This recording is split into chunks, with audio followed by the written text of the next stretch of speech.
Hello and welcome to the Arena Sports Show. Absolutely excited to have you alongside us once again. Well, I've got Cream this time joining me. Besides, of course, my favorite influencer. He always claims that he plays in the middle of the park, but I've never seen him ball it any day. But we've got true ballers, right? Mr.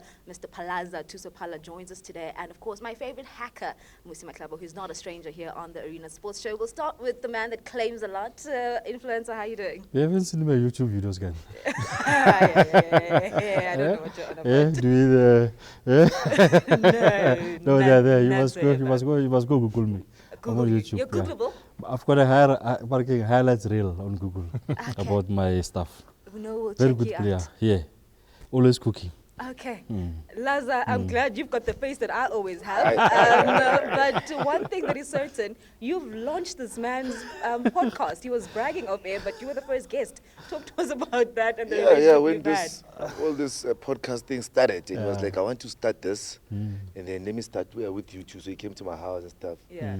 So now, 10 years later, now he's making millions. He's forgotten about it. But it's fine, it's okay. You're not getting a cent, bro?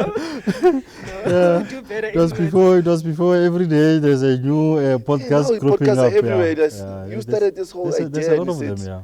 But anyway, you start somewhere. That's But it. my reality, I think now because I'm here, I found him. I think we'll have a sit down after the show. Discuss. Calculate. We'll discuss after the show, yeah. Musi, it's been a busy week. How are you holding up? I think, if anything, at this point, you are part of us now. I guess so. I'm just waiting to, sign on the dotted line, and whether it's a 1 + 1 or Cross the T's and dot the I's, as they say.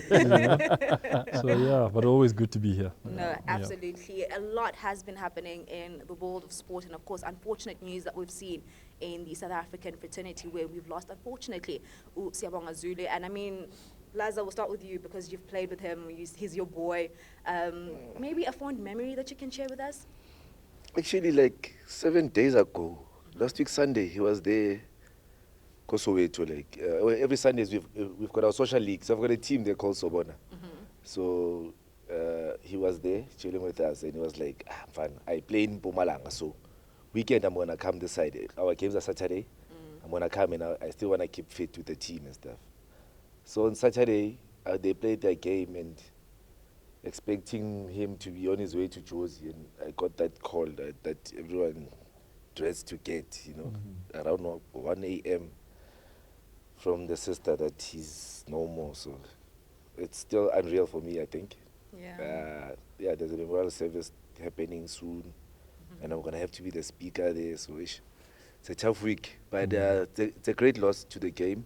Yeah. He might have had his downs, but overall he was a nice boy. One who grew up in front of me. He came to Platinum Stars. I took care of him, So And what's that one thing that stands out? And I ask this because, when you bring in a Magents, right, and you're like, Magents, tell me about this person. They'll give you quite the story about whoever it is. His stories, man. Legendary. Legendary stories. I'll just keep the stories on the field, not off the field. The off the field Off the field can be tricky, yeah. They're tricky. That's what I said. Overall, he's a nice boy. I remember a day when we played Platinum Stars. So I'd moved to SuperSport. Yeah. So I was sponsored by Nike. So before the game, we go to the field and check the field and stuff. So he asked me to bring him soccer boots. So I was like, I'm like, okay, sharp. So before the game, he comes before the game, he takes the boots before the game. Now in the channel, when you go into he's wearing those boots, and he's playing left back, I'm playing right wing. Now this guy's gonna play against me in my boots. After the game, I took the boots. That was terrible. Yeah, so he was one of those guys, free-hearted and such a nice boy. I mean, condolences to his family anyway. 100%. Musi, you've worked with him as well. I guess from an analyst perspective, working with a player like that was quite colourful from what I'm hearing from Thuso. Yeah, it was. I think he arrived at Sundowns to play left back. We always try to double up in the positions. Yeah. And we played a friendly. I think it was at Sinaba Stadium. I'm not sure, but we didn't have a left centre back, and he played left centre back for us. And he was just fantastic, especially dealing with crosses. Like he got really high on crosses, could deal with them, against big strikers, no issues. And we actually wanted to play him as a centre-back moving forward because he was just that good. Absolutely. Incredible memories that we're hearing, of course, from the gents, and may his soul rest in peace. But on that note, let's find out what else has been happening in the world of sport.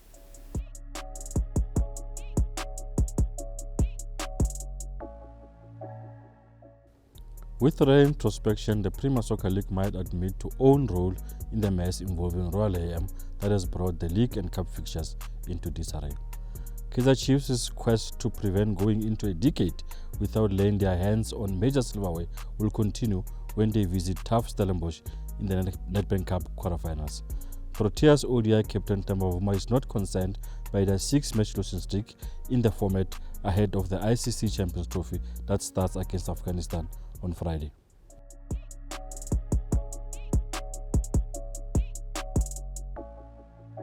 Well, with a lot happening in the world of sport, it always makes it so difficult to choose one athlete or one club that has impressed us. Hacker, we'll start with you. Who has impressed you in the past few days? Yeah, for me, I think it's Anthony at Real Betis. Everybody knows about the 2.5 years at Man United. Yeah. Started off really good, but hasn't been, it's been difficult. And he's been really good. I think it's 4 goals in the 3 starts. And I think it's also a sign that, things are very difficult at United. And it's not only a players thing, because Scott McTominay left as well before Amorim came, went to Napoli. He's having a good season as well. So it tells you there's quite a lot happening at United. It was never Pogba, it was never Romelu Lukaku, it was never Ronaldo. Exactly, the cancer runs deep there. Yeah, definitely. And then, influencer, what about you?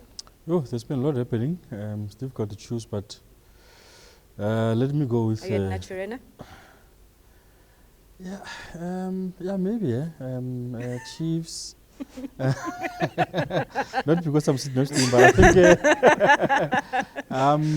I was at FNB on Saturday, and I said to the coach after the match that I was earlier in the season in Polokwane when they beat SuperSport. I think that was a very, very good performance that side, and this was possibly their second best performance this season. Obviously, the coach said he wanted more consistency. He felt that there were stages in the match where they were not in full control.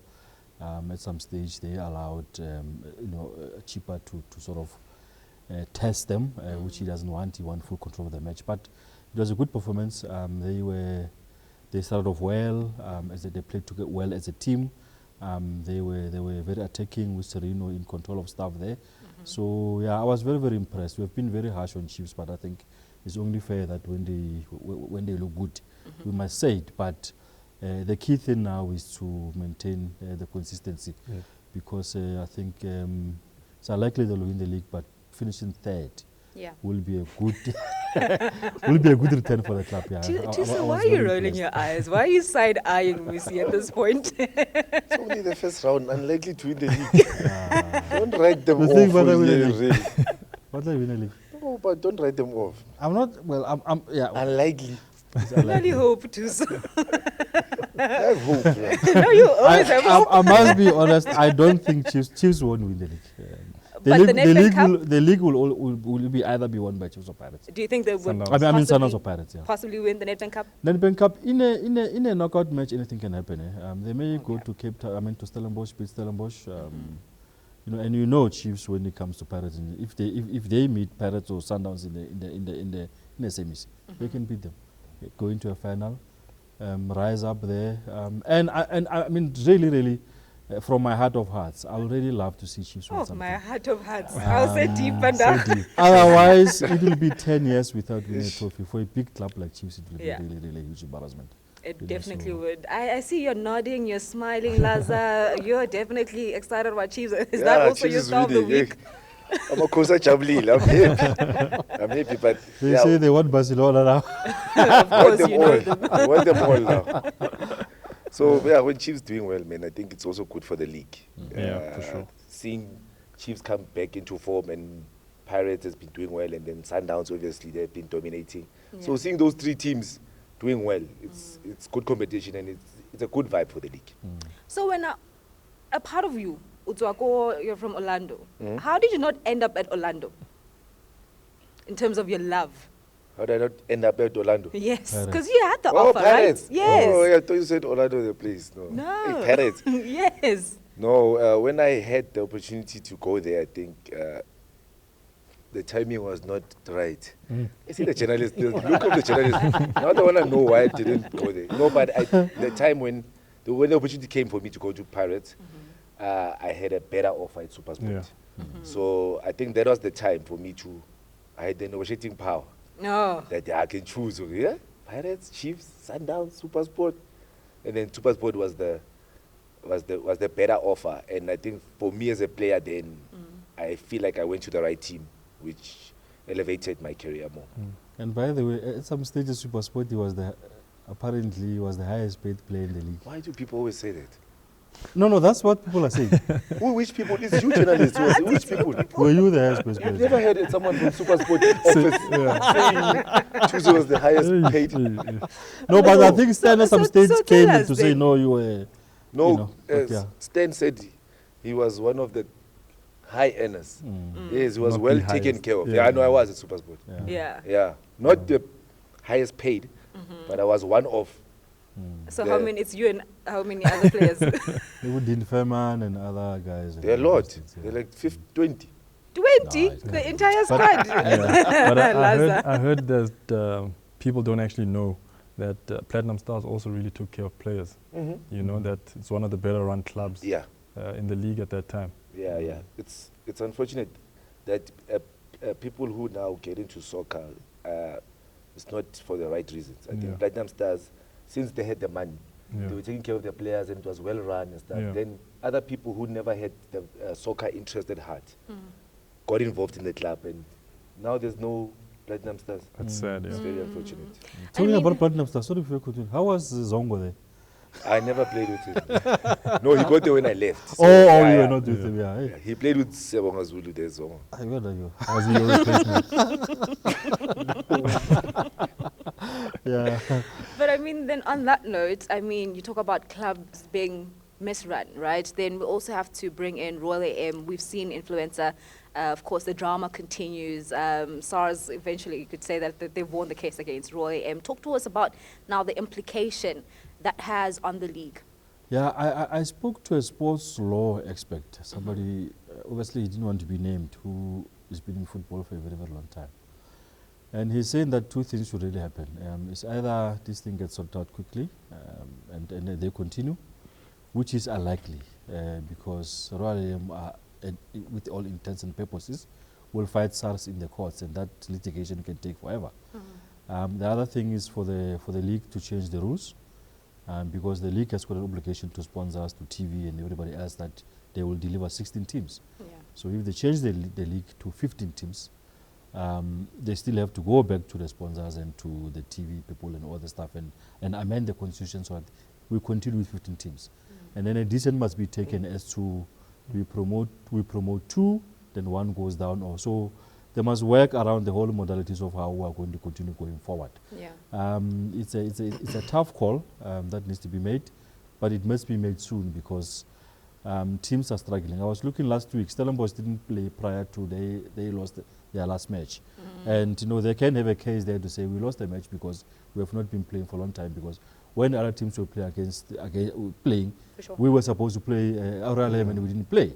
So there are too many things that are happening. There's a team tonight that's supposed to be playing against the Royal AM. Yeah. They are not playing. Yeah. So for coaches and players, this cup. situation is not a good one. For the cup Also, also. the cup is a delay now. Now there's True. 3 teams. It that doesn't are- look good yet. It I think doesn't it look says good, yeah. Sundowns versus Milford, Oh, Royal AM, the other one that they you play, know. so- Yeah. And it becomes a bit difficult. And I think maybe one thing that Musi can come on in terms of when you are a Sundowns now and you not to talk about Sundowns, but the situation I thought he said Hey, Sundowns. did you Where- see his eyes pop a bit? where you are in a draw, but Yeah. you necessarily don't know who you are going to play against. It might create a little bit of a problem in terms of planning, because Yeah. these guys start planning very early. Yeah, I think in terms of like the analysis side, it's a bit of a worry because you don't know who you're playing against.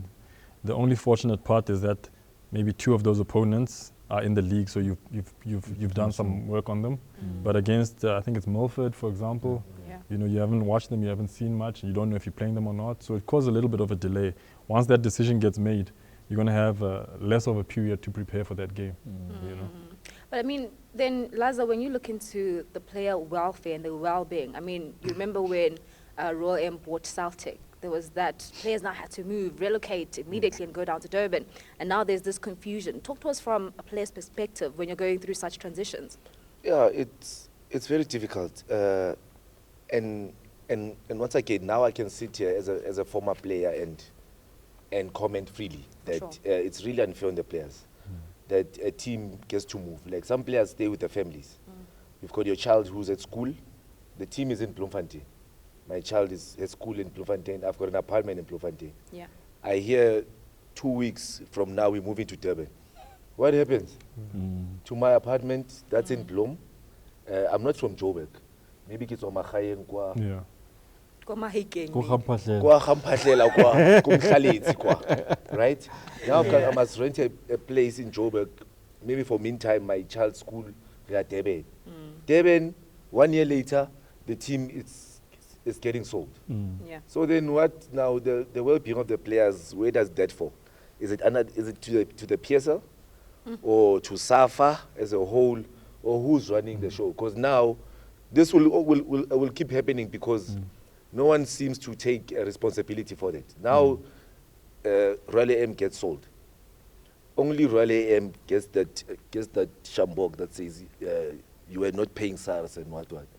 PSL or SAFA, they don't get the blame. They're like, no, Status was sold, okay, but does maybe investigation or research go into the owners who buy teams? You know, you bought a Status Celtic. Now the league has no say Celtic. I mean, growing up, I played against Celtic. Yeah. Going to Bloemfontein was one of the fixtures you looked forward to. True. Just for the fans and being in Bloem and atmosphere. It's a Celtic, iloko Royal AM. Royal AM I say no ya rekis or what's happening. It's really unfair for the game of football. Yeah, and I think on a few occasions where we have had an audience with the chairman, this question has come up of sale of teams. The South African ecosystem is very different to what you find, especially in England, where if I am a billionaire and I want to buy Arsenal, I can't move it. Yeah. It stays there. I come with my money and then I run it from there. I think we need to get to that point here in South Africa that if I have the money and I want to buy Sundowns, it must stay in Pretoria. You can't move. I can't take it to Limpopo or wherever. Because that really is unfair for the fans, it's unfair for the players, it's unfair for everybody. You know, and then later I can decide to call it Mahlatse FC. You know, it changes and then the Sundowns dies, or it's just not right. I mean, look at over the last few years, Celtic is gone, Swallows is gone, Vets is gone. I mean, Vets were almost 100 years old of history. For sure. It's no way. Yeah. And that really cannot be good. I mean, Celtic is one of the most vibrant teams that we have in the country. As we sit here now, it doesn't exist. Swallows growing up, it was a very, very vibrant brand which, they played good football. It's no longer there. So I think the league at some stage or somehow they need to find a way as to how do they deal with this thing of people who buy statuses must make sure that they remain there. And also we need to delve deeper into that fit and proper thing of people who are buying the status do really have got money to sustain these projects, because some entrepreneurs, For sure. they've got money today, tomorrow they don't have money. It's gone, and then yeah. it's a problem. I mean, just to add on that, Musi, we're talking as well about, I mean, you've traveled, so you also know what happens around the world. Talk to us about perhaps some of the differences or what you've noticed at the States as well, as to a model that perhaps works for them that we could possibly adopt in the country. Yeah. Well, in Egypt, for example, quite a few of the teams are corporate owned. So you find, I'll give you an example, there was a team called Ceramica. It's the company that makes tiles. It's the equivalent of like CTM owning a club. You know, where you know their pockets are a bit deep, and because they're a well-run company, they'll probably have a well-run club, you know. You have one of the teams that is owned by Coca-Cola, basically, you know. So that's perhaps one option to look at. And again, you know, obviously in America and them, they use the franchise system, which is a bit different because they don't have relegation and promotion for their leagues. But I think that also brings in a level of consistency in terms of who sponsors would rather put money into, because they know the teams don't go up or down. Yeah. Lastly, influencer, Mama Joy, what happens to her now? Does she go back to Orlando Pirates? He was supposed to be there. quite tricky, no? Yeah, it's very tricky. Because he's also moving around clubs and now she doesn't know what to support now. Yeah. On that note, I had a conversation with Mugan Gould, of course, just looking into his career, some of the highlights, and of course, just looking into now the growth of the Predator as it celebrates 31 years. So let's quickly find out what he had to say.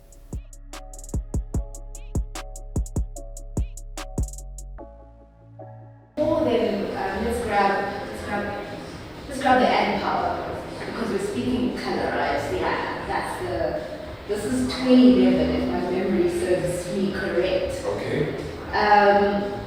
Where are you? What's special about this one? 2011 I was at SuperSport. We just won a cup. It actually matches. Yeah, the hill matches the back. Yeah. For me, it's so special because SuperSport really elevated me to another level. Not taking anything away from the team that I played for before, which is Cosmos. I got the opportunity to go to SuperSport because of Cosmos, and they just elevated me to another level. Thanks to my teammates also in the team. You know, without them, I don't think I would have achieved what I achieved.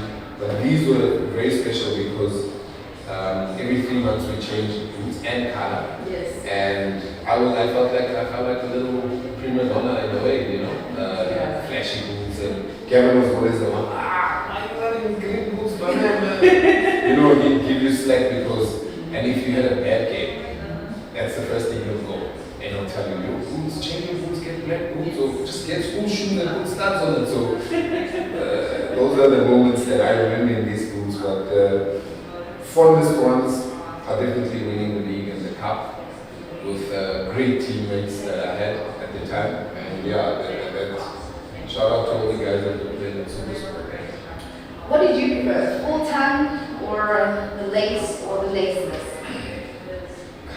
I'm not a Latrizi, so what does that mean? I didn't really get to play in the laceless. I think now is the opportunity for the guys to go laceless because now the trend is you get your boots, you don't tie your laces. But these, if you look at these like closely, you couldn't just leave the lace because the tongue is not attached to the boot.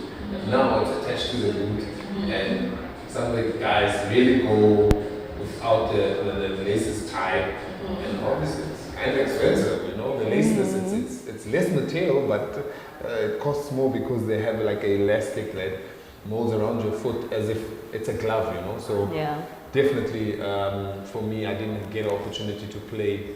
But if you had to choose?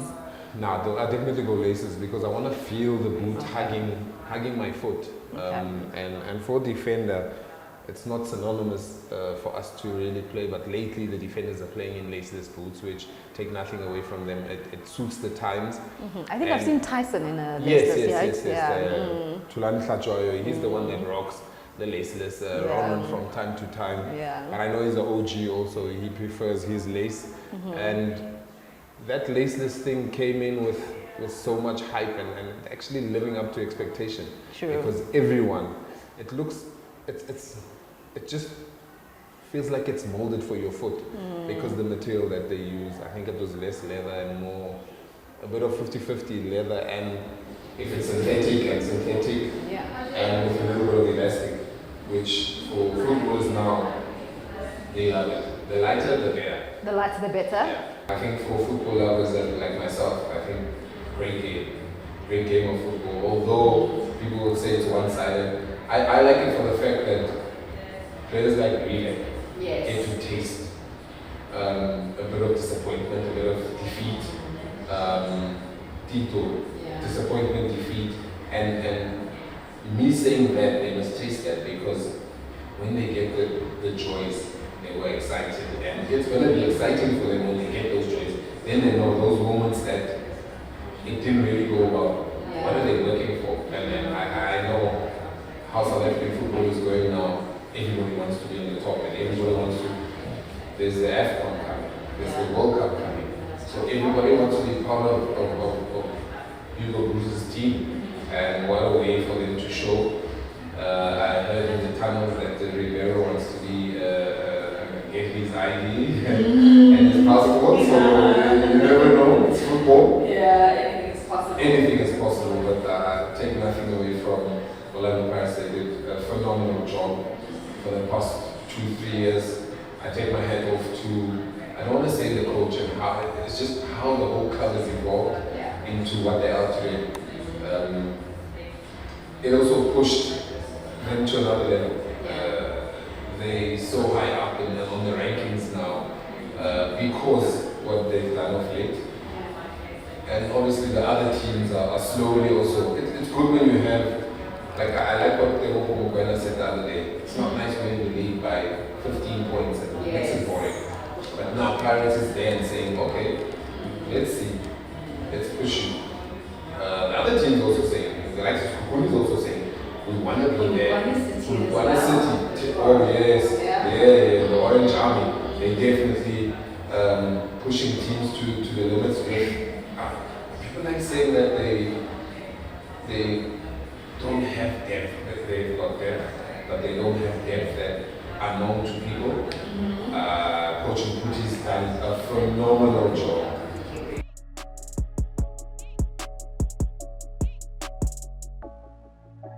I mean, interesting to hear what, of course, Morgan has to say about his time at SuperSport. And Laza, you're here. You've been at SuperSport. And, I mean, we just touched on figures, but leaving the figures out of it, I think arguably you could say you played your best football there. Yeah, I think I played my best football there because I had a great group around me. I think the players we had, going up to the coach, I think we had a great squad, and by that time I think we had players who really wanted to win everything.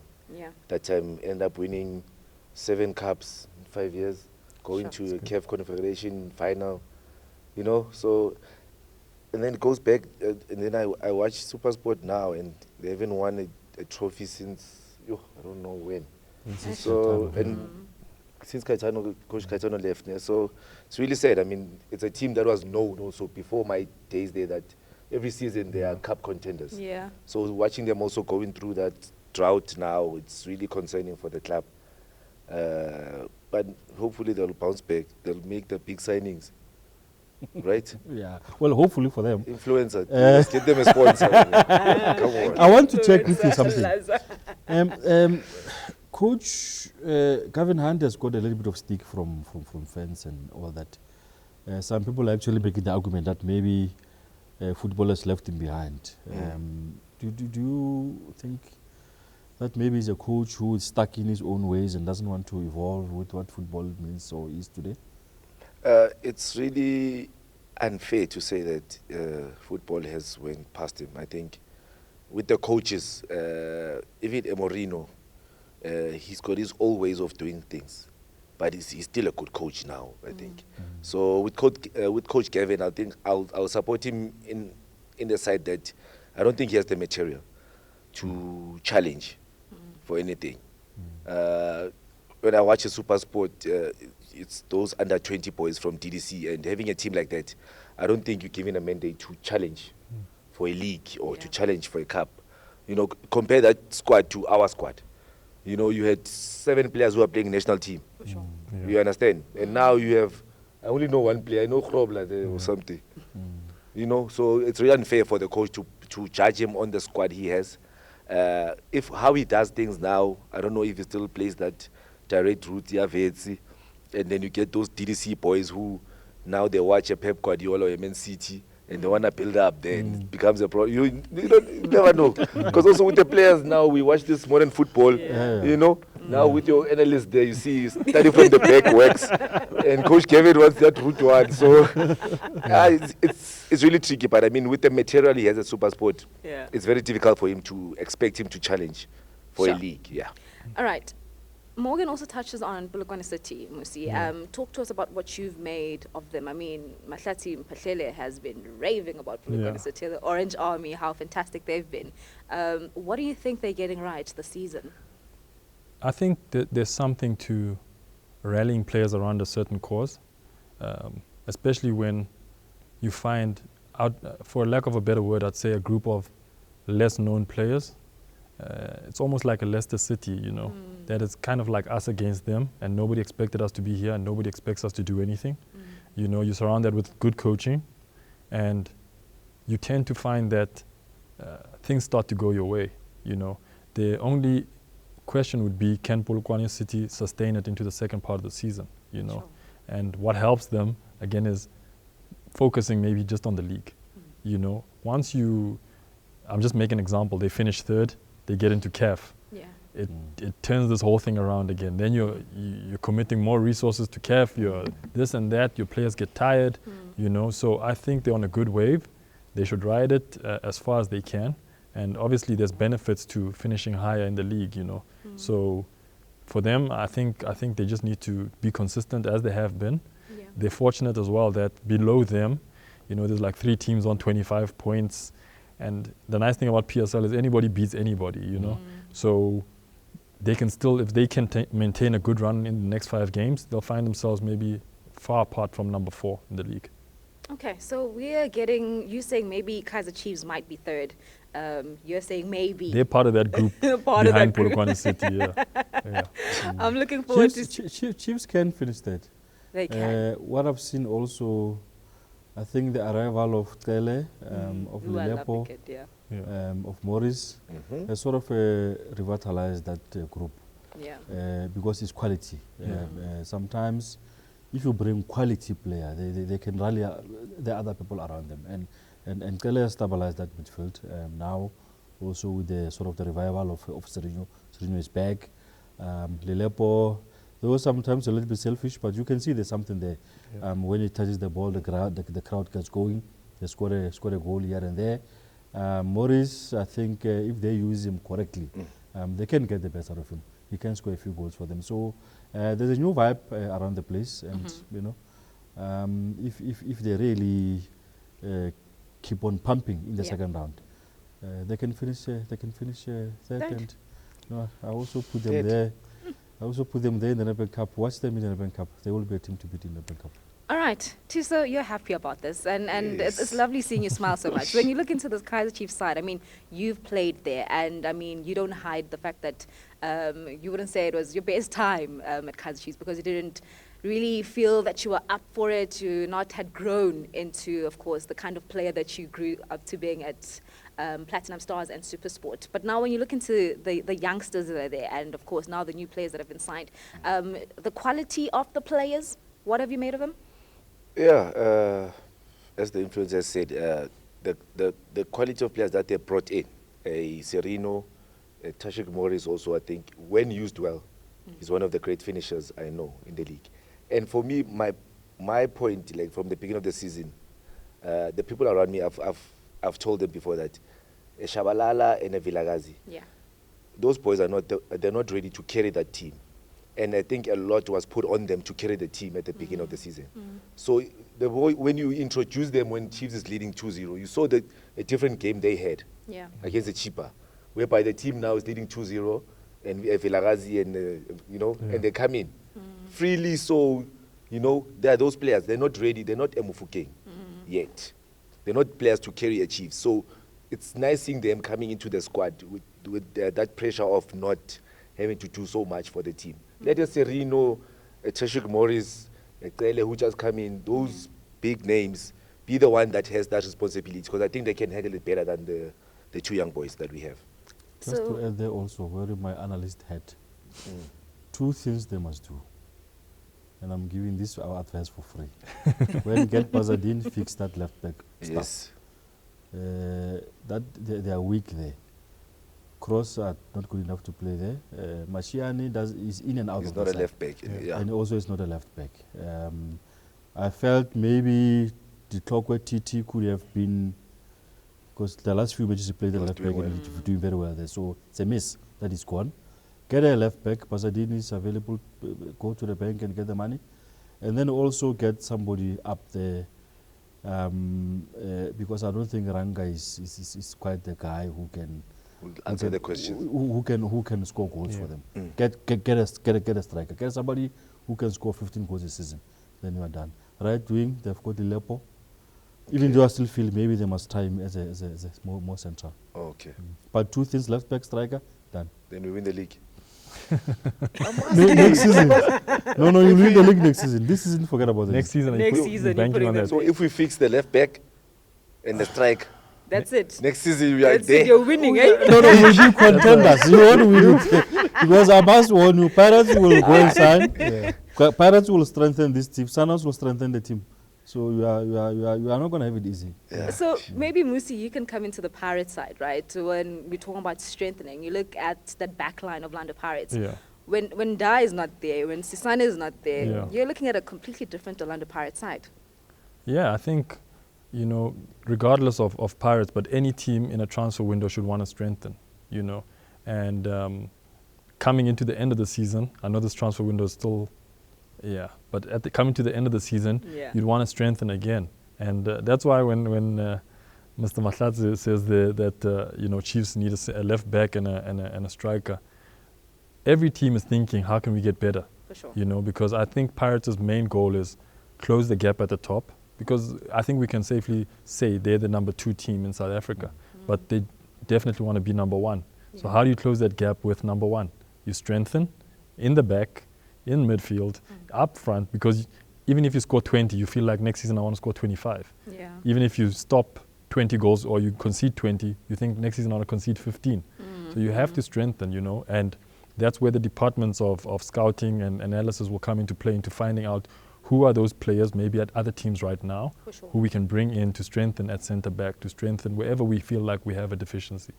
So quickly, Laza, the youngsters that you've mentioned, and maybe just look into overall youngsters in the country. I mean, you were a young kid at some point. You played again, of course. You played with, rather, Mbulelo Mabizela when you're still at Highland North. So talk to us about what you've made of the crop of youngsters that we have currently. Yeah, currently I think we might have the best maybe under 20 group of players that we haven't had in a while.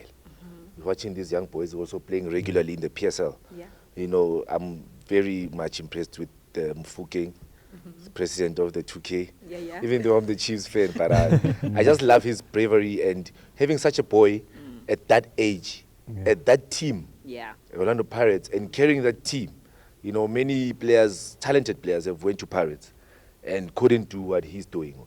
When he's not in the game, you can see the whole Pirates is not taking. And once you see him do one move, 2 moves, then you see the whole team. That's, you know, so I think the youngsters we have now, even the Stellenbosch boys, you know, those crop of players that come from the DDC and maybe have 3 or 4 in the under 20 squad that's going to the AFCON.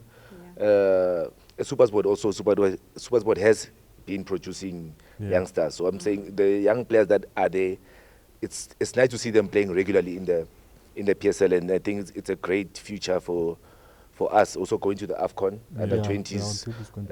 You know, a lot is expected. I expect a lot from them. There may be a problem there because, you know, clubs tend to not release the players. The provisional squad, there's top players. Yeah. Who ends up going? But, you know.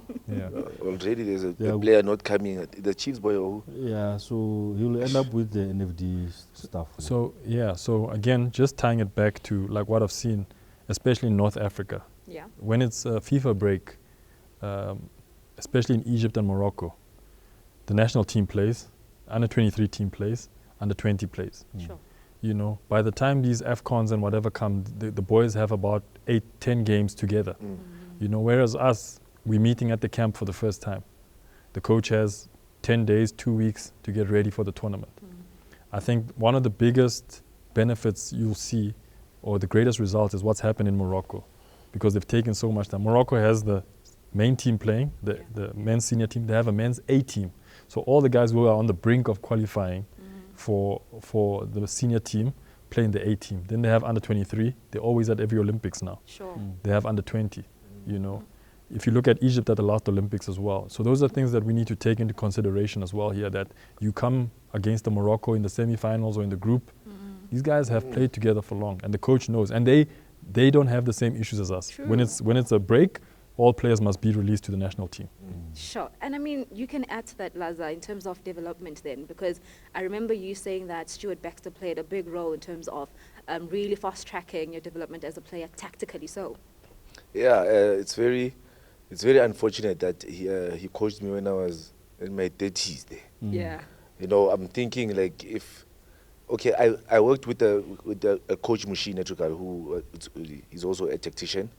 I've never really worked with Coach Pito, but I hear he's also one of the tacticians, right? But for me personally, when Stuart Baxter got to SuperSport, I was learning every day at training. Sure.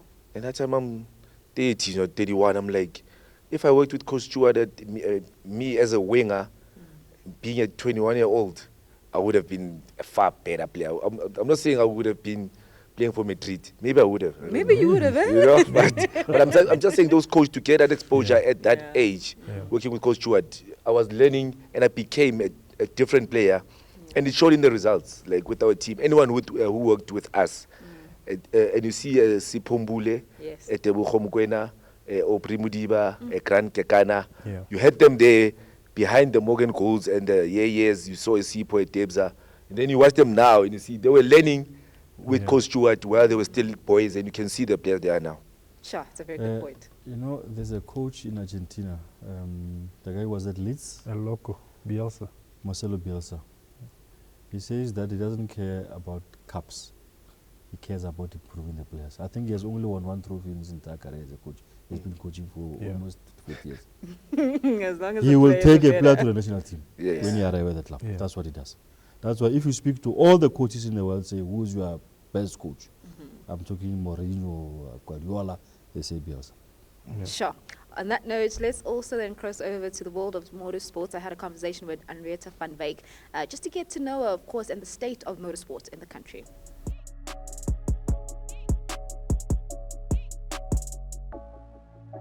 So, Henrietta, I mean, when we talk about motorsports, it's always exciting because petrol heads, I really do believe that there's a special place for us in the world of sport. Talk to us about your love for motorsport, how it all started.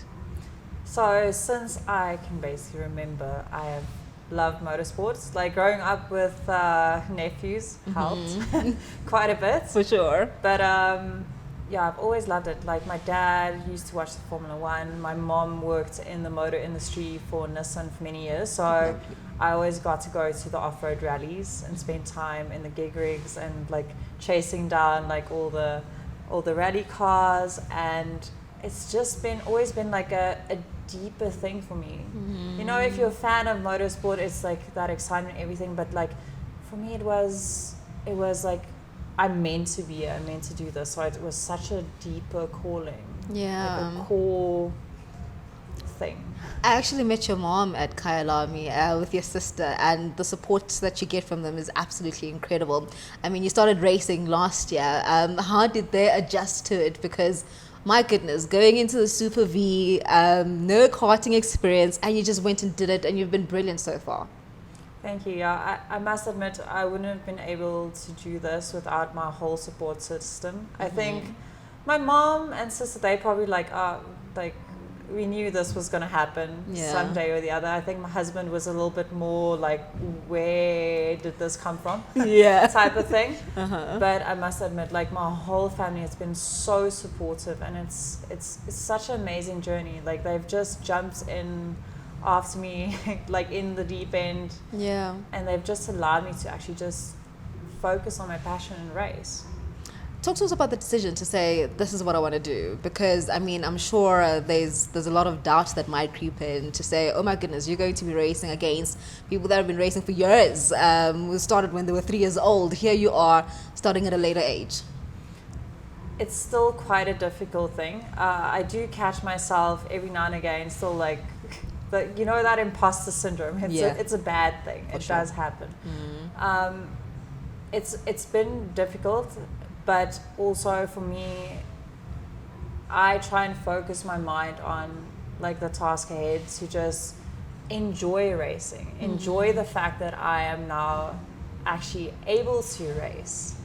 You know, at one stage I thought that, you know, I might not get the opportunity to ever race, and then it was literally like 2 years ago where I was just thinking to myself, but what is stopping me from pursuing this dream? And I started with the advanced driving courses, and then I trained up and became an instructor at BMW, and one day we just made the phone call and literally the next week I was in a Super V testing it. Yeah. And less than a month later, I was doing my first race.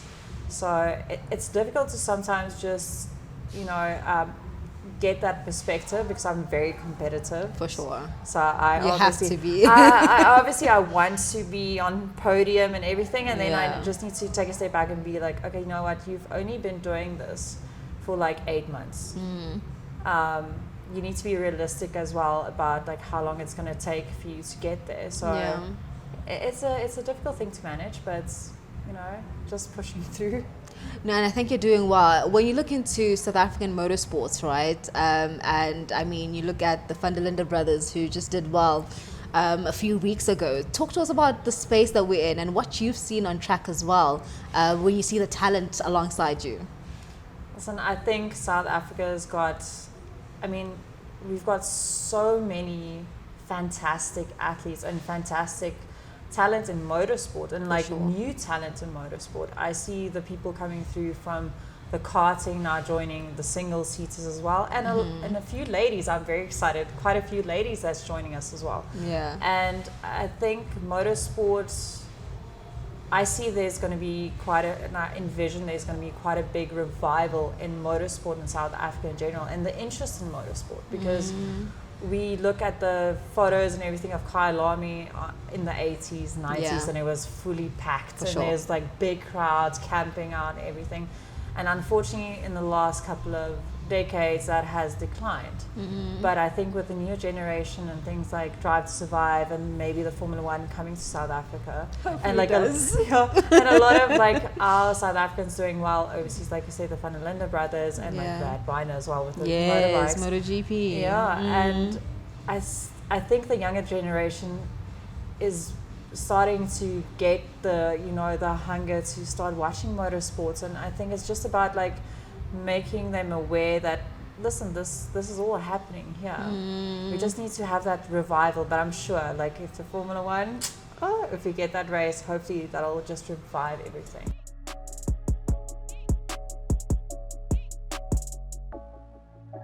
Well, there's also a lot of trends that happen on and off the field. So, Laza, you'll know a whole lot about off-the-field trends from your dancing, from now and again going to the club, and now and again taking a drink or two. You know those kind of trends, right? You get it, right? Yeah. Talk to us about the current trend, though, that we're seeing with footballers or former footballers in terms of they go to podcasts now, and be it you're revealing the truth or you're revealing the non-truth, but man, do they hammer. What do you think the cause of that is?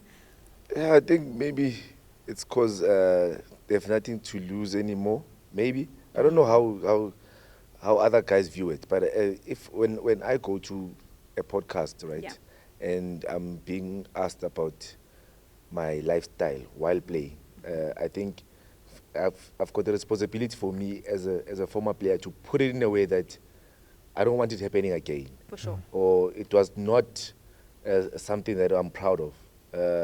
I could have been a better player. Yeah. You know, it mustn't be something that I'm proud of. That dona yo. Hey, big shy, man. Ngo4 ekseni yakhumbula ngo4 ekseni sibuya kuphi kuphi ngakora 3 goals. Put it in some content that it's something we don't want the current players to also be telling stories also about the same stories that we are telling. You know, I think also that the podcast it has a way of getting to players. I think we must use it in a correct manner. That Laza is here now, because of the investment he made. After football, you still find Laza maybe. I have that 60 million house there in Sentin. You know, I think players should see that, not see that Laza was going to nightclubs and he's proud of it. You know. Can I ask you a follow-up quickly before we bring in the influencer to it? In terms of being proud and loving the game, I've noticed there's also a certain trend where you find certain former footballers, there's a level of bitterness to it, right? Where it's not maybe not a podcast, but then they want absolutely nothing to do with the game. And the moment that you catch them, there's no positivity that's going to come out of it. It's just, man, and akibati next with it. Talk to us about that perspective as well. Yeah, unfortunate part is that in football there's no loyalty in the game. I think you're on your own. That's why one thing, when you sign the contract, you sign it alone. You can have teammates, you can have friends, you can have your agency, but contractually it's you and the contract, Yeah. right? So after football, for you as a player, I always say this on my own personal level, is that you must accept that football fail. Yeah. You know, you won't play football forever, and we're not all gonna be Thuso Phala or Itumeleng Khune or someone will just remember how Chiefs Upulamang. You might be a player that you played for Chiefs for 9 years, but after 9 years, no one remembers you. Sure. You know, doesn't mean you're a bad player. Yeah. But you get like influencer. There's influencers. Issue. And then you know, Yeah. there's people who just have that influence, Yes. that naturally, and we all know it won't be that The same. that player. Yeah. You know, there's analysts, but then I see moves, I'm like, yo, Dwana, like what you were doing and stuff. Some people might not know what he did in the game, Yeah. what he did for Sundowns, what he did for the national team.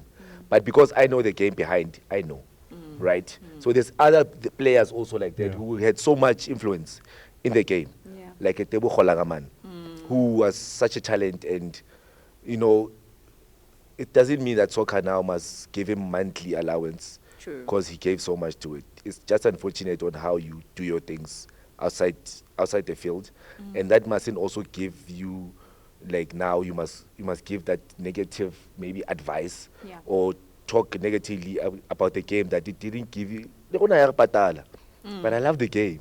I mean, I'm here today because of the game. That is true. Influencer.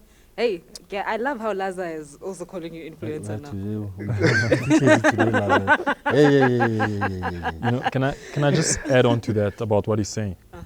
I think if you look at the world, it's a normal trend that everybody now has access to produce content. You know, and if you look at the other sports around the world, American football, basketball, a lot of players have their own podcasts. They're not coming on podcasts, they actually have podcasts, you know. For some players, it's caused problems in the change rooms because players tend to say something maybe about another teammate, or something is taken the wrong way. Yeah. But for other players, it's also a platform where some of them are practicing for life after football. You know, some players are thinking, maybe I can go into media, I can do something like this, you know, and it's an opportunity for them. But I think exactly what he's saying, football, it ends. For whether you're a player, whether you're a coach, whether you're an analyst, it ends, you know. I mean, you're a golfer now. Yeah, full-time social golfer, you know.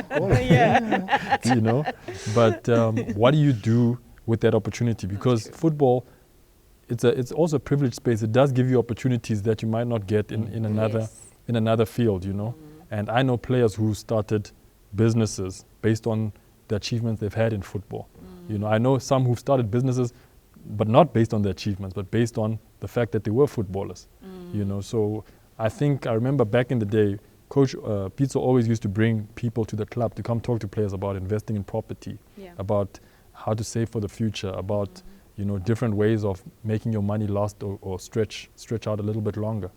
I like that. And then influencer, you can come in from the hammering side, because you're normally asking the questions, right, on your podcast. And when they hammer, do you verify the information?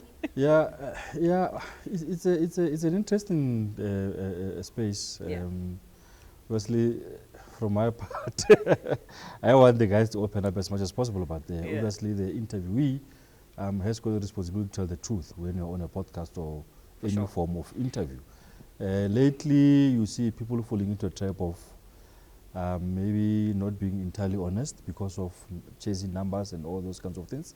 That is very dangerous. And like you say, even when you are telling us a story of a bad experience, you still need to put it in such a way that the younger player who's watching can learn from it. And also not only players, because normal people out there do watch these things. You know, a guy or a lady watching the interview might learn from a negative experience that you've had as a footballer, because at the end of the day, you are a human being. So we do need to have that sort of responsibility of saying that when we are in these platforms, we really try and entertain, but at the same time educate. It's very, very important because we live in the days of fake news and all those kinds of things, and we shouldn't be obsessed with chasing the numbers with clickbait stuff. That sometimes maybe may not be quite a reflection of the truth. So now this is 30 years of journalism speaking. Thank you very much, influencer. Why are you saying 30 years now? You're saying I'm 60 years old now.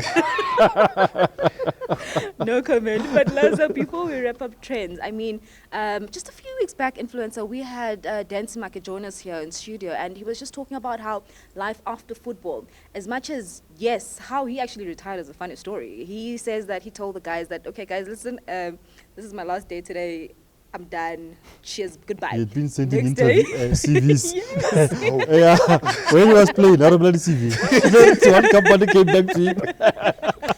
They said, here's a job. He left. Sure. I thought that was an iconic way to retire. But talk to us about your decision to also retire, and then also how life has been post-football, because I know you've been honest about the fact that I'm going to get a job, and whether you want to come take a picture with me while I'm on the job, that's A-okay, I don't mind, we can do it. So talk to us about that transition. Yeah, well, fortunately or unfortunately, it was lockdown. Yeah. So I was also coming to towards the end of my contract at Black Leopards, right? And I was not really happy on how things were actually done, right? So since it was lockdown and I was home, where you comfortable and you look back, you're like, Laza, do you really have to go back there and play? You playing for?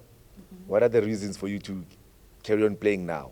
Right? So that's when I took the decision that let me just cut ties. And it was not in a bad way that no, the team treated me bad. No. It just happened at that moment that it's lockdown and we're facing a new reality now. Things have changed and stuff. And then after that, obviously comes now a time in one's life where there's no income. Yeah. Right? So, as I said before, that as a player, you have to accept that now you're no more earning that. How is SuperSport?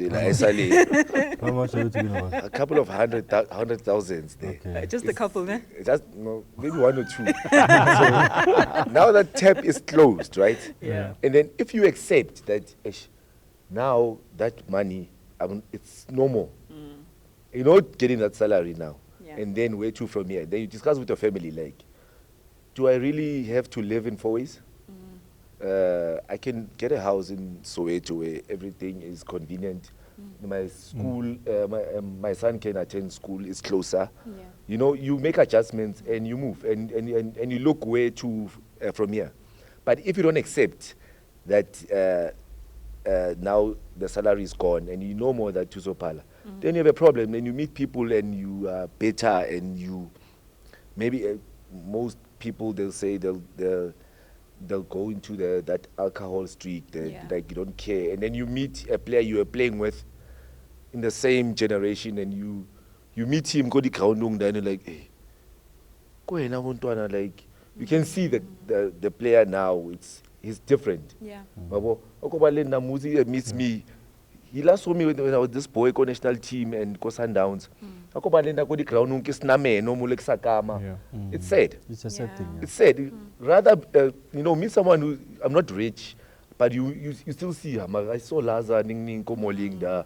I don't have to be driving a PM or something, but you see that this guy once played the game, and it's nice seeing each other after. Yeah. In a ideal manner, go the ground. Something like Naza, not Naza kay bulile.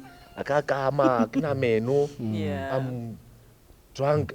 I'm not saying don't drink.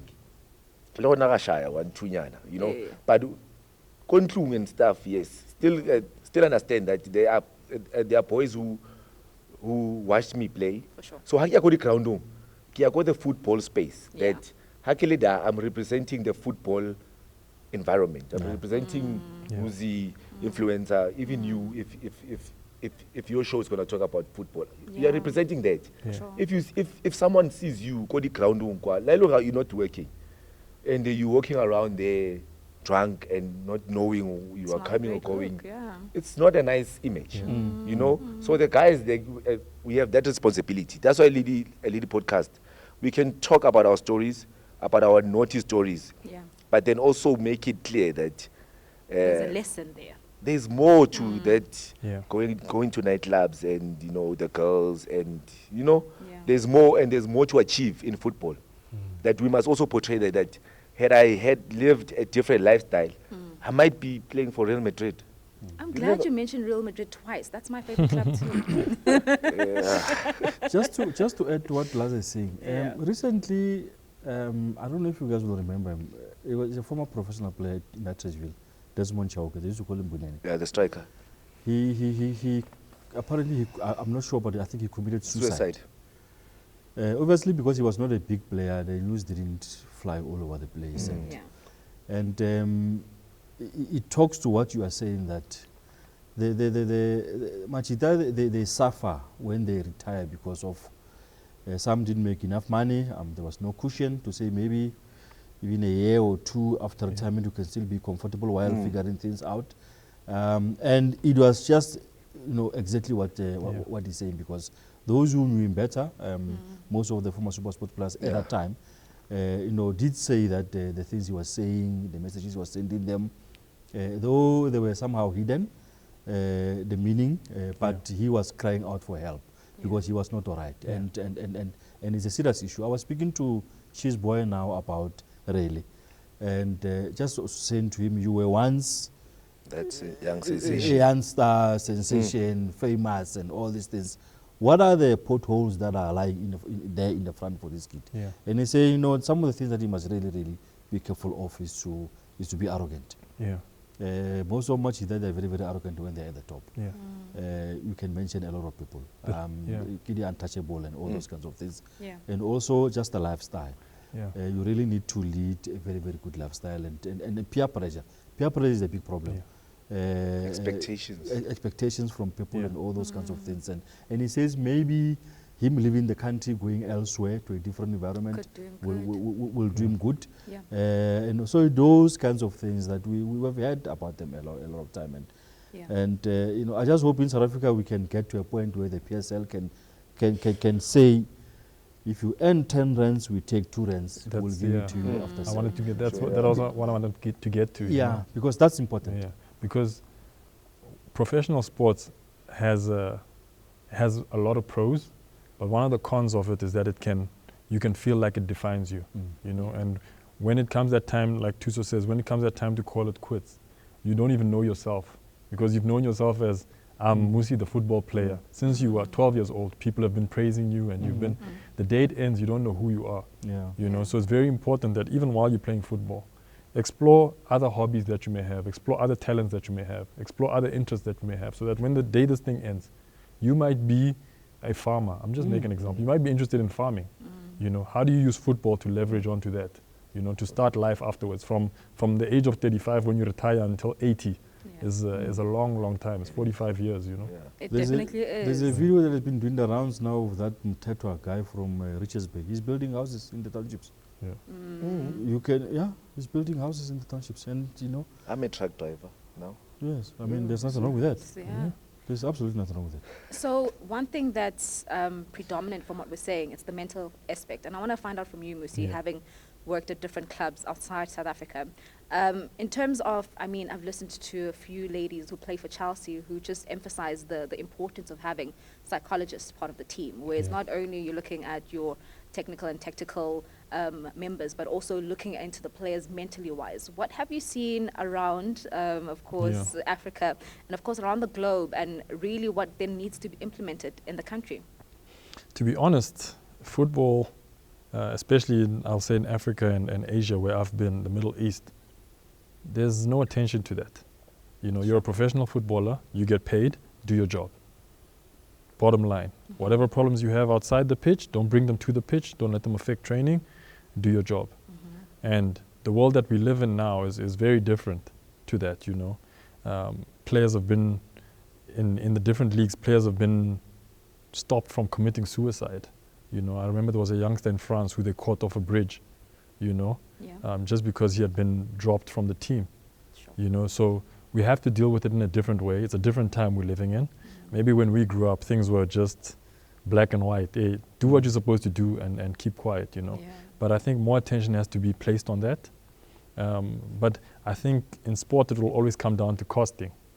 You know, people will always say, okay, how much does this cost the club now? Yeah, you know, and how can I see the tangible effects of that? Is the one question you'll get is, are they going to help us win? You know, so sometimes player welfare is taken a bit lightly, and it's not even player welfare only. You know, I know when we were at one or two teams overseas, when the players did medicals, we also have to do medicals. Nice. You know, that's something that you don't hear about. Yeah. They're like, no, but the technical team also goes through stress. You know, they need to do medicals. We need to make sure that the challenges they face also they can deal with them. You know, so. Musi, when I interviewed Vuyo Mere about 2-3 years ago, he actually admitted on the interview that he nearly committed suicide when he left Sundowns because he went to the dark hole. Yeah. That was 3 years ago. Yeah. The matter has still not been taken care of now. We should, each and every club must have this mental health thing, people there who are helping the players, because footballers or sports stars in general, you know, they are different from me sitting in an office, you know, staring at my computer and my manager is sitting there. The pressure that I'm under is unlike the pressure of a sports star who is having to get that gold medal, has to score the winning goal with 150,000 people or maybe 90,000 people watching in the stadium and millions watching all over the world. It's a lot of pressure for these guys. And, you know, really, if I can be under pressure having to write one story, having to submit it to one person who must check it, imagine a guy or a lady who is at the Olympic final. You know, I mean, the whole world is watching. That is absolutely true. And I mean, Laza, you've been there. Kaizer Chiefs pressure, Mamelodi Sundowns pressure, that's two big clubs. And you're young at that point and also not playing. Talk to us about that pressure and really the difficulty that you found as well during your stay at those two clubs. It's very difficult, especially at that age. That's why I give really so much credit, man, for what he's doing at Orlando Pirates at that 20-year-old boy. You know, I was 21 and I went to Chiefs. And for me, I think Chiefs, I went there not as the player. I think because I was a fan of Chiefs. I think I went there as a fan? for the occasion. You know, signing for Chiefs. Take selfies. I signed for Chiefs and like my life changed. Like I get all these bags at Nike. I've got garage cards. I'm buying a car. I live in a house now in Chester, and I'm 21. So that's why that mental also it was, and for me it showed because even though I wasn't playing, I still remember my time at Chiefs. I won't remember the goal at Chiefs. So I remember when I signed for Chiefs. You know, then I go to Sundowns. Then now I'm 23, 24. Then I'm at Sundowns. Nike, I met you there, and you know, it's this life of. You met him where? Because that team, you know. Okay, I just want to clarify. So yeah, so things were just. Welcome to there. You know, and there's all these big stars around you, such as Surprise Muriri and the man with the wonderful first touch. The best. And you have the president, Mr. Mtsipe, who's giving us bonus every day. They're training. Just for being a trainer, you get a bonus there. So it was all these things, that this lifestyle. That's why I say there's so much pressure. And then after that, at Sundowns, that's when I realized I'm actually here because I play soccer. Like I need to play. Now that's where the move came where I'm going to a team where I'm going to play. I don't care if I'm going to a team that's in the first division or what. And then fortunately, Coach Owen called me to Platinum Stars. And lucky for me, I got that opportunity. How many players get that opportunity? You know, that timing that Coach Owen is at Platinum Stars when I'm not playing at Sundowns. That timing for me to get there, you get to Platinum Stars, you do well, you get a national team call-up. You know, so some things, also the timing comes, and then some players don't get that chance. Then how do they recover? You're a 26-year-old boy who once signed for Chiefs, who went to Sundowns, never played. And then we never see you again. Then where are you in life? Where are you in life? You've got a house that you just bought out of Sundowns. You've got your child that you are taking to a private school. And then what happens? Now you get a team, maybe a cheaper United that you'll try one season, don't laugh. Why when I say cheaper, you laugh? Please ask him Yeah. why is he No, laughing? why are you talking about cheaper, you're laughing? But Thuso, that's also why I appreciate what's starting to happen now when you're seeing our players starting to explore Africa. You know, Mayo goes to Algeria. Yeah. You know, Lodge and Cassius are in Morocco. And that winger boy you from know, Skukune. Yes. So Yes. players move around. Mukwana, yes. You know, Makuribela has always been in Tanzania, Yeah, he's moving DRC. around. There's lots of teams that we can exploit in Africa Africa, as South Africans, but you have to be comfortable with traveling. You know, and that's one thing I hope our players can get over. Is guys, there's a team in Tunisia that wants me, I'm out. Elias Mukwana is at Esperance, you know. Play Champions League, play on a big stage, go to Club World Cup. Yeah, playing a bigger stage than kids. Yeah. By the way, you Alright. were at the AFCON 2013, eh? The one we hosted. Yeah. Yeah. I mean, I big was there player this also. one, eh? Yo, Musi was Check, also check I your was there stats. also. There. Check your Oh, stats. Just so you know, Who's the man of the match of the opening game there at FNP? this guy, I don't know why he leaves me An out. influencer. Yeah. Why are you not giving? Why are you not giving the hacker his flowers? I was also there. Oh, you were there. Yes. Yeah. So then, Come there, on, man. there, I was a media officer for the LOC there. Oh, okay. I was with the Drusel Pila there. Yeah, because I thought you were going to say you're with Bafana. I was No, going to say, no, no, no. let's be honest. You're not with No, us. no, no, I was a Crazy, video officer. I was a video officer for the LOC. Yeah. Oh, okay. No, Yeah, no, that's- it was well. So why didn't you guys fix the pitches? No, that was not my department. stuff? No. Good question. But then influencer, we're talking about player welfare. There's also a player that's trending, always trending, Monnapule Saleng. Oh my goodness, and there's ultimatums that a certain amount of time and the news will start rolling out. Talk to us about Saleng, what is happening from what you've heard. I mean, Aisha, you're an investigator, so what do you know? Yeah, hey, the selling issue is a very tricky one. Usually you don't find parents in these kind of situations. I think they generally manage their stuff very well. Yeah. It's a surprise as to what's going on. What we understand is that allegedly he wants an improved contract, but it becomes tricky now. I will say this, I'm not a lawyer or I'm not a HR expert, but if you have a contract, you have to fulfill the contract. I think he's in a difficult position as to when you are negotiating for a contract while you already have a contract. Yeah. If that is the case, and I think we've been made to believe that is the case, he has not been playing. There are all sorts of stories that he's not coming to training or he comes training late, all those kinds of things, which have not been verified.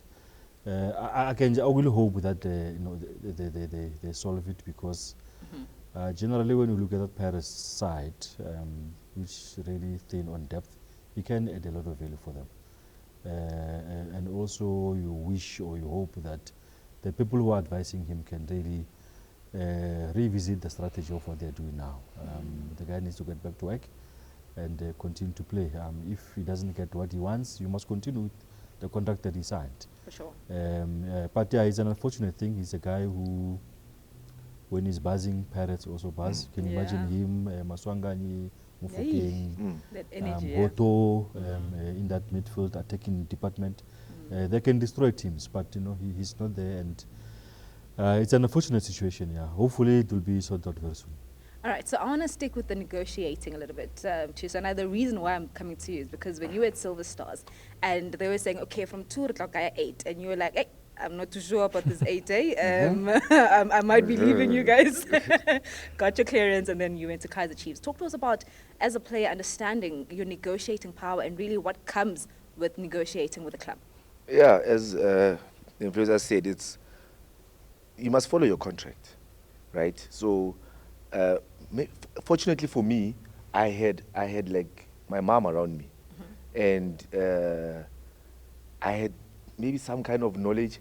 Like, I don't get clever, but then the knowledge I had, I understood that, okay, my contract says you get paid 2,500 a month, but Silver Stars is giving me 8,000, which is more money for me, but it's not in the contract, right? So when they come with a new contract that, you know what, that 8,000 we're giving you, want to put it on paper, I'm like, now I had the negotiating power. I'm like, 80, no, I want 20.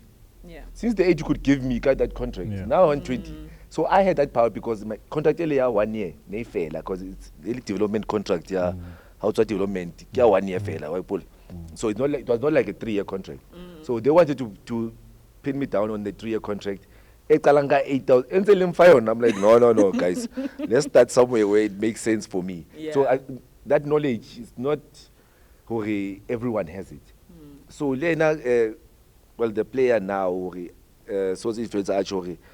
I hope he's getting the right advice. For sure. Because in football, a decision you make can break or make your career. Which team you're moving to, which area you're moving to, when are you doing that? It can make or break his career, you know.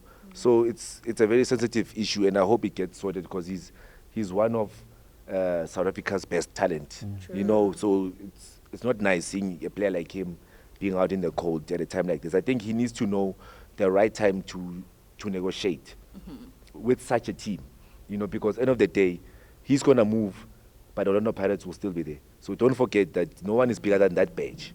You know, you respect the badge first, that he's a Saleng now because of Pirates. You know, but Pirates will still be there without a Saleng. That's what he must understand. True, and they're winning right now without him playing. No, exactly. You know, so I think he needs some right advice and when to do such negotiations. I mean, you're a player, you're not an agent. I think you should have left that to the agent. Him like continue go. I don't know the situation, but I'm just assuming that if it comes to that, like you're not happy with your salary. Jimmy, let my influencer go fight them in the office. Not Jimmy. I'm there because I have an obligation to be a training. And you're being a professional on top of that. Professional, like come there. There's no problem. Zabari Jimmy, I'm there. I'm early. I should take about a million man. Not chance to sharp. And you also, know, you put yourself in a difficult position if you're not training, because if let's say go, it gets worse. Then who's going to say it because you've not been training? It's a no-win situation. You are not in good physical condition. You are not. Musi is going to look at your stairs and say, this one. Why me? You know, he has not been running.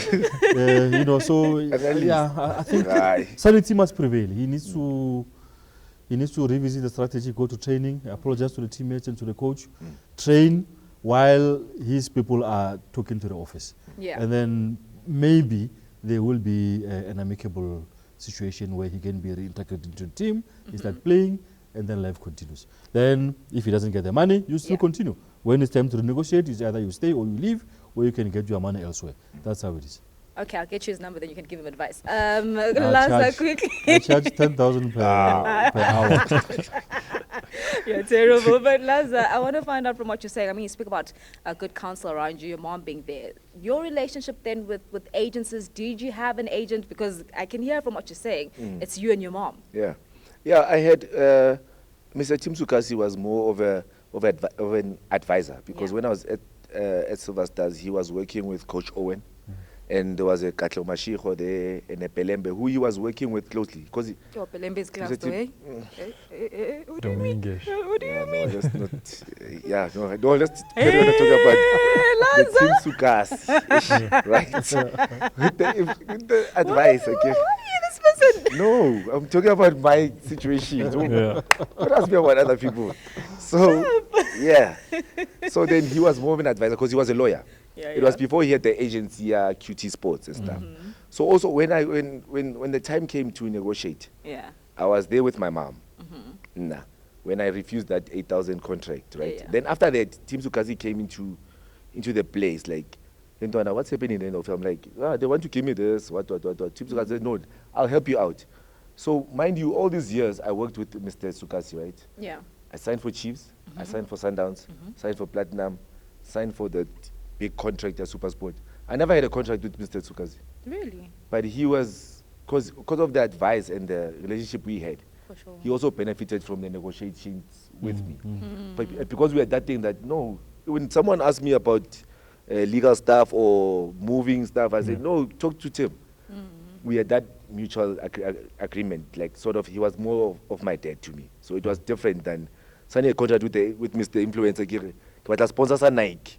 And I give a contract in the Chiefs. So it was different with Mr. Sukasi. We spoke about it and we agreed that, no, you'll help me out, and it benefited him, or me also. Okay, so now what's the story with Pelembe? Who's Pelembe? Or In Elias English. Belembe. I don't, which story are you asking?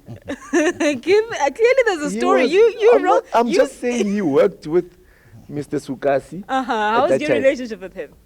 With Sukasi. With Belembe? With Belembe, no, we are okay. It's so, yes. Okay.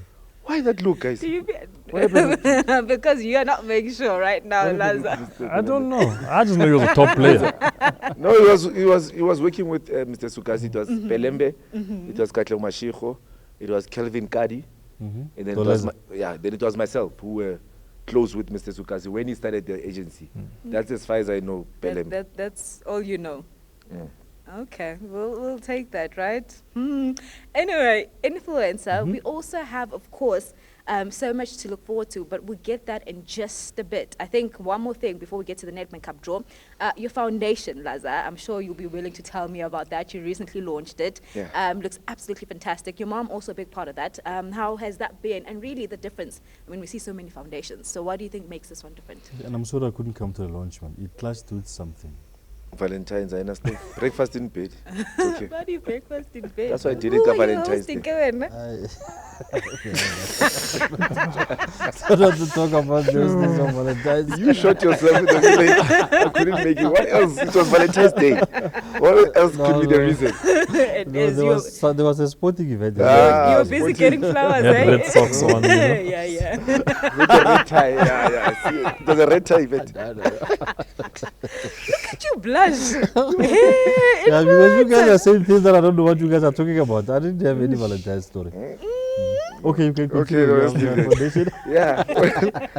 We're actually not launching the foundation. We're like launching the programs that we're gonna be busy with. You know, there's the schools with kids with disabilities that we have partnered with, also with the MECs, and you know, my mom also she's deep into that thing because she's involved with the ANC and people who are gonna be helping the foundation. GWM, the vehicle garage, Titabo Haval and them, they are on board to build like sports facilities this side, you know, like indoor courts and stuff. And then we're gonna be partnering with Westridge, the school. I think I'm gonna be more hands-on there with their school soccer and how their school program runs. Will so you be coaching? yeah, something like that. Okay. You know, as long as I come to training, I think the players will be motivated. I don't have to It's coach done. much. Gents, let's go win. You're winning it for me. Well, guys, let's go good as them. Let's guys go fight. Give me this. Musi, would you work with such a Give me your coach? heart. Musi and them do all the, you know, the planning. I'm just the motivator. You do make those coaches. You that- do, and they Coaches have that- success. No, do. Sure. You have a coach that says, guys, do it for me and your families. Go it's there done. and you win leagues for you. Oh, I I don't know love what they it. And do we at that did- time we when did- it's 1-0 down. We watched the cooler 8 games back. and it's 3-0 at halftime. You know? Really? It happens, guys. It happens. Yeah, it does. So with the programs there, man. But anyone who wants to come be involved, they can. Maybe if you have influencer, some ideas. If you wanna run something past me, I think it's open for everyone. I think also what I emphasize there is that when I was growing up, there used to be like people with disabilities and who are disadvantaged. You used to find them at stadiums like outside. I don't see that happening a lot. I think they're neglected, you know. Yeah, they will be there by the touchline there. By the behind touchline there, you know, also being part of the game. Yeah. I think what touched me is that I met this boy who, at Tabakuri, this disability have these such names as the what league something. Well, I'll know the proper meaning and the definition. But this boy actually recognized me, and he's quite young. So I'm like, you recognize me? Like like no, every time on TV, you played for SuperSport, and he counts all these teams. I'm like, Nice. wow. Yeah. Like for him to even recognize me playing at Platinum Stars, it shows how the love he has for the game. For sure. So imagine if you are encouraging them, or maybe giving them the opportunity to go to a derby. Yeah. Yeah. It might mean so much to them that, you know, we say we are foundations, we give them soccer balls and sign T-shirts, and then what? You know, so this year we're going to be doing those programs that find transport that's going to help them making their life easier to get to stadiums. For sure. So we're pushing those kind of things this year, and hopefully with the support of the people I have involved, it will be a success. It definitely should be. It sounds like a fantastic initiative, and we're wishing you all the best. Influencer, we get to the part now where we talk about the Nedbank Cup draw. I mean, we'll start off with a big team, right? Two teams that Which know one? each other. Which one? Yeah, they're all big teams, right? Mamelodi is it, 2 or Sundowns is 3? big, Kaizer Chiefs is big, Okay. Orlando Pirates is big. So 3 big teams, right? And they're all still part and involved in the Nedbank Cup. But we'll start with SuperSport United and Orlando Pirates, 2 sides who have tasted victory in the Nedbank Cup, and actually the only 2 sides who have managed to win it back-to-back. So it really shows the pedigree between the 2 sides. As much as, yes, SuperSport United is going through a tough time right now due to the injuries that they've, of course, incurred during the season. But what do you make of this draw? And bearing in mind, really, the coaching philosophies from both coaches? Yeah, firstly, I'm just happy that the big 3 avoided each other. Yeah. I think we need them semi-final. We final. need somewhere in the final. We need something strong there. Yeah. But yeah, for this one, I think with the way Pirates have been battling with injuries, not battling in terms of performance. Oh, you guys are shocked for a second. Yeah, they've, Injury, yeah, the yeah. injuries have really been Affected unfortunate by for it, them. You'll feel they'll even be more stronger. I hope for their sake, when the Champions League resumes, those guys are back. SuperSport will finish their chances of beating them. I think SuperSport, as they always say in cricket, Musi, a big knock is always around the corner. Yeah. They will bounce back, and they'll fancy their chance of beating Pirates because if you look at the way Pirates play, sometimes they don't have something strong coming off the bench to push them. If you match them, Yeah. you frustrate them. Plan B may not work because of they don't really have quite a strong team that is coming. And I know Laza focused a little bit more on the fact that SuperSport has got a lot of young players. But if you look at closer to the SuperSport side, there's quite good experience there. There's Sanoka, there's Tyson, there's a few other players with quite enough PSL experience. Mabu as well is also Mabu there is there now. now, scored a Good good goal the other day. If Robla is there, he adds a lot of value for them. So they are a team that has got a very good balance of youth and experience. And it will be very difficult to pick who's going to win. I think Pirates has beaten SuperSport twice already this season. Yeah, it should And I'm make for sure a very, that very upsets Gavin Hunt so much. yeah. Kevin Hart will not want anything better than beating Pirates. And also, if you go through here, you are getting closer and closer of winning something. I mean, after the horrible season that they've had over the past few years, Yeah. there's nothing that can really do much for SuperSport than winning a trophy. So yeah, it's quite an interesting one. It definitely is. Laza, your club, Kaizer Chiefs, I mean, a drought that we've been talking about for decades. They go against Stallies. What are your expectations of that 10 one? years, eh? Sorry? 10 years, eh? 10 years, eh? A decade. When you say my club, is SuperSport or Chiefs? Yeah, Kaizer Chiefs. Oh, Kaizer Chiefs, okay, Yeah, no. your hat. Is your hat not Kaizer Chiefs? Yeah, it's hat? Kaizer Chiefs all the way. Ish. Hey. Yeah. I'm very confident. Aye.